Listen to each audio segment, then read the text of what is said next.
Things that can get you out of a tonal rut. This is IkeGuitar. Let's do this. What's going on, guys? IkeGuitar here.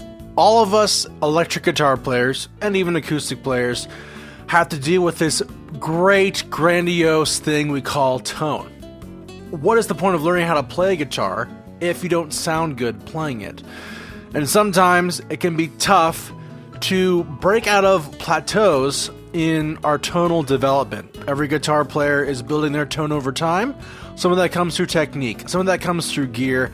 But today I'm going to give you guys a few short tips and tricks to help break you out of your own plateaus if you've reached one in your tone development. First recommendation is go back and listen to the greats. Now listen, sometimes we get into our own heads a bit when it comes to tone, but one thing that's always going to humble me and set me straight is listening to some of the great guitar players of my time in the present day and in the past and see what they're doing and maybe incorporate one or two things that I haven't incorporated for myself yet. George Benson, Joe Pass, Larry Carlton, Steve Lukather, they're all incredible guitar players, and they're just a few of some of the amazing tonal ranges you can achieve on this incredible instrument.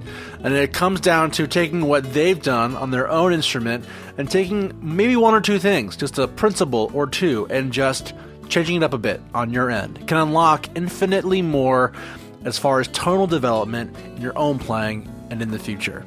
Number 2, simpler is sometimes better. Guys, sometimes we get so locked up in all the new gear and the idea of having tons of stuff that we forget that most guitar music back in the day was just one guitar and one amp. So have you tried to do a stripped down style of playing for your own music? Maybe getting an SG Special that only has one P90 pickup in it can unlock a range of tonal options. Have you used what you have, and have you tried going for simple? Maybe just a tube screamer, maybe just an amp, maybe just a different guitar. Going back, dialing back, and making things simple for yourself is going to force your mind to develop new ways of eking tone out of, what seemingly might be dry places. You're not drawing blood from a stone here, but how often do we use our volume in our tone pot to a degree that is musical? Probably not a lot of us. A lot of times I get stuck on just leaving it on 10, right? But there's so much nuance that it can be attained by just what's at your fingertips and what's at your feet. And sometimes just having one guitar and one amp can change everything for your tone and make things seem so much more clear in the realm of your tonal palette. Number 3, take one guitar player that you love and try to get their tone to exactly what they're playing in that moment in time. I think it was John Mayer who said, when you try to make your sound just like a guitar player that you love, you're never going to get there, but what you do get to is your own voice in the instrument. And let me tell you, that's so true in so many different ways. If I'm trying to get a good Steve Lukather sound, for example, I may put my chorus before my drives, I may have the right amp, I might have the right guitar, but the way I play gets me 85% there to where Steve's at. Listen, that's not to say you failed or you have a B- tone. That's to say you found your own voice in a Steve Lukather sense. And that to me is much more valuable. I'd much rather you become a better player trying to emulate the greats and find your own voice than being a carbon copy of that person you're trying to find. No one is going to become Steve Lukather. No one's going to have the exact sound. No one's going to have the exact feel as Steve.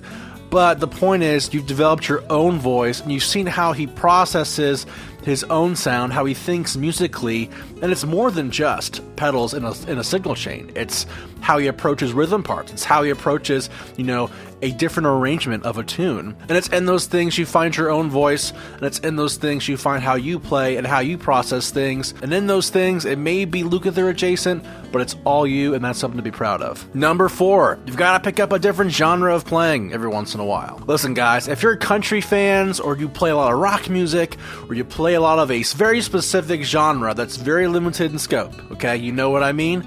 you have to try to widen your horizons and branch out. Listen, there comes a point where you have to have bread and butter music you're good at that gets the bills paid, but sometimes developing your palette over a different genre, even just for funsies, can influence and enlighten the way you play your main bread and butter. So I would recommend try a different genre. I think you'll have a lot of fun, maybe trying some jazz, trying some reggae, trying different styles of music with the guitar that will influence how you play in real life. And finally, number 5, don't burn out. Burnout is real. Guys, it's okay to take a break once in a while from playing guitar. Sometimes a refreshing break from something we've been striving for most of our lives is kind of what we need to reset.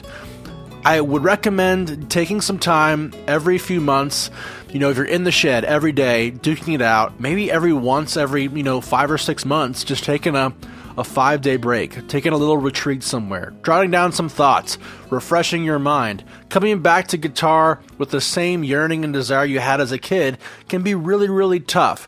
But you can't do that if you're always weighed down with the next gig and always having anxiety about playing the next thing or wondering if your tone's always going to be good enough. Sometimes taking a break from the practice, taking a break from the tone searching can really help your soul and give you a better creative outlook on the back end. Guys, thank you so much for watching this video. If you liked it, please consider subscribing. I make videos all the time. Guys, if you have any great ideas on how to get out of tonal plateaus or even just plateaus in general, I'd love to know what you guys think. Obviously, I've done all of these things myself. I eat my own cooking, and to be honest, these are all really great things that I've really yearned from, and some things come harder to me than others. So don't be discouraged, don't give up, break through that plateau, and I'll see you on the other side.